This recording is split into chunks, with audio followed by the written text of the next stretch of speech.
దురదృష్టకరమైన సంఘటన ఏంటంటే అధ్యక్ష, అతిథిగా ఆహ్వానించినటువంటి గవర్నర్ గారు ఆయన ప్రసంగ సమయంలో ప్రతిపక్ష పార్టీ శాసనసభ్యులు వ్యవహరించినటువంటి తీరు చాలా దుర్మార్గం అధ్యక్ష. ఎందుకంటే ఈ సభలో రాజ్యాంగం ద్వారా మనం వచ్చాం అధ్యక్ష. ఎవరంతటి వాళ్ళుగా ఈ సభకు రాలేదు అధ్యక్ష. మన రాజ్యాంగంలో ఈ సభకు రావాలన్నా, పార్లమెంట్ కి వెళ్లాలన్నా, లేదా ఒక కౌన్సిల్ కి వెళ్లాలన్నా, లేదా ఒక రాజ్యసభకు వెళ్లాలన్నా, ఎగువ సభకు వెళ్లాలన్నా దానికి ఒక ప్రొసీజర్ ఉంది అధ్యక్ష. ఎన్నికల ప్రక్రియ ద్వారానే ఈ సభలోకి వస్తాం అధ్యక్ష. ప్రజలు ఇచ్చినటువంటి మ్యాండేట్ ఏదైతే ఉంటుందో ఆ మ్యాండేట్ ఎవరు అధికార పక్షంలో ఉండాలి, ఎవరు ప్రతిపక్షంలో ఉండాలి అనేది ప్రజలు ఇచ్చేటటువంటి మ్యాండేట్ అధ్యక్ష. ఈ రోజు మీరు ఇక్కడ స్పీకర్ గా ఈ రోజు మీరు ఉన్నారనంటే ఈ సభలో ఉన్నటువంటి శాసనసభ్యులందరూ కూడా ఎన్నిక ద్వారా మీరు ఈరోజు స్పీకర్ గా ఉన్నారు అధ్యక్ష. ఈ సభలో ముఖ్యమంత్రి గారు ప్రజలు ఇచ్చిన మ్యాండేట్ ద్వారా ఈ రోజు ముఖ్యమంత్రి గారు స్థానంలో ఉన్నారు అధ్యక్ష. ప్రజలు జగన్మోహన్ రెడ్డి గారికి ప్రతిపక్ష స్థానంలో కూడా ఉండడానికి అర్హత లేనటువంటి వ్యక్తిగా ప్రజలు భావించి ప్రజలు మ్యాండేట్ ఇవ్వకపోతే, ప్రజలు ప్రతిపక్ష పార్టీగా గుర్తించండి అని ప్రజలే గుర్తించకపోతే వారు ఇచ్చినటువంటి తీర్పులో ఈ రోజు అసెంబ్లీ లోపలికి వచ్చి ప్లే కార్డులు ప్రదర్శించి మమ్మల్ని ప్రతిపక్ష పార్టీగా గుర్తించండి, నన్ను ప్రతిపక్ష నాయకుడిగా గుర్తించండి అని మాట్లాడడం, గగ్గోలు పెట్టడం ఇది చాలా దుర్మార్గం అధ్యక్ష. అంటే రాజ్యాంగాన్ని అపహాస్యం చేయడం అధ్యక్ష. ఇది అంటే ప్రజలు ఇచ్చినటువంటి మ్యాండేట్ ని కూడా అపహాస్యం చేయడం అధ్యక్ష. ఇది అందరూ కూడా ఈ సంవత్సరాలకు ఒకసారి ఎన్నికలకు వెళ్తాం అధ్యక్ష, ప్రజల తీర్పు కోసం వెళ్తాం అధ్యక్ష. ప్రజలు ఇచ్చినటువంటి తీర్పును శిరసావహించడం అంటే ప్రజలు ఇచ్చినటువంటి స్థానాల్ని గౌరవించి సభలో ప్రవర్తించడం అధ్యక్ష. మరి నిన్న గవర్నర్ గారి ప్రసంగంలో వాళ్ళు వ్యవహరించినటువంటి తీరైతే నేను చాలా దుర్మార్గం అధ్యక్ష.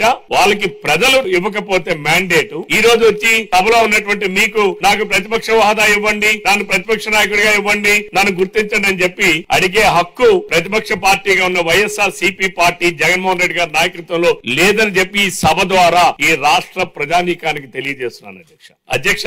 ప్రజా సమస్యలను ప్రస్తావించాలనే ఆలోచన ఉంటే మనం చాలా గతంలో అనేక సందర్భాల్లో ప్రతిపక్ష హోదా లేదధ్యక్ష. ఆనాడు 1983లో ఆ రోజుల్లో మేము 10వ తరగతి చదువుతున్నటువంటి వయసులో ఉన్నటువంటి వాళ్ళ అధ్యక్ష.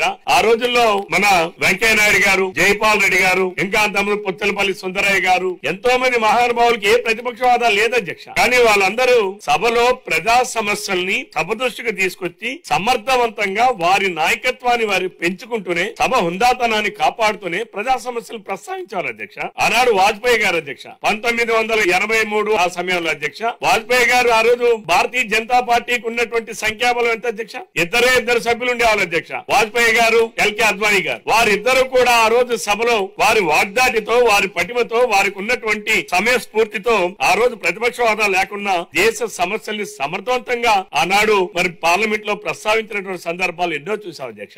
2004 లోక్సభ ఎన్నికల అధ్యక్ష కాంగ్రెస్ పార్టీకి 44 మంది పార్లమెంట్ సభ్యులు ఎన్నికయ్యారు అధ్యక్ష. 55 మంది పార్లమెంట్ సభ్యులు ఎన్నికైతేనే ప్రతిపక్ష హోదా ఇస్తారు అధ్యక్ష. కాంగ్రెస్ పార్టీ లేకపోయినా రాహుల్ గాంధీ గారు సభకు హాజరు కాలేదా? ప్రజా సమస్యలను ప్రస్తావించలేదా? అంటే ప్రజల సమస్యల పైన ఉన్న చట్ట నిబంధనల పైన గౌరవం లేకుండా జగన్ అసెంబ్లీకి వచ్చి జగన్మోహన్ రెడ్డి గారు మరి వారి ఇష్టాని రీతిలో ప్లే కార్డులు ప్రదర్శించడం, వారి సభ్యులందరినీ గవర్నర్ గారు దీనికి అడ్డంగా నిలబడండి అని చెప్పి ఆయనే సైకిల్ చేసి పంపించడం, నేను ముఖ్యమంత్రిగా పనిచేశాను, నాకు మీరేమో సెక్యూరిటీ ఇవ్వండి, నాకు Z+ కేటగిరీ ఇవ్వండి అని చెప్పి మాట్లాడినటువంటి జగన్మోహన్ రెడ్డి గారికి ఈ సభలో గవర్నర్ గారు ప్రసంగం చేసేటప్పుడు, గవర్నర్ గారు మాట్లాడేటప్పుడు ఏ రకంగా వ్యవహరించాలో తెలియకుండా మరి ఉన్నారనంటే ఇది చాలా దౌర్భాగ్యం, ఈ రాష్ట్రానికి పట్టినటువంటి దురదృష్టం అధ్యక్ష. ఈ రోజు కేవలం జగన్మోహన్ రెడ్డి గారు ప్రజలు ఇచ్చిన మ్యాండేట్ ను కూడా తిరస్కరిస్తున్నారంటే రేపు 11 సీట్లు కూడా అనరుడు అధ్యక్ష. కేవలం నిన్న ఏదో తన సభ్యత్వం పోతుందేమో, 60 రోజులు మించిపోతే పోతుందేమో దాన్ని రెన్యూవల్ చేసుకోవడానికి వచ్చారు తప్ప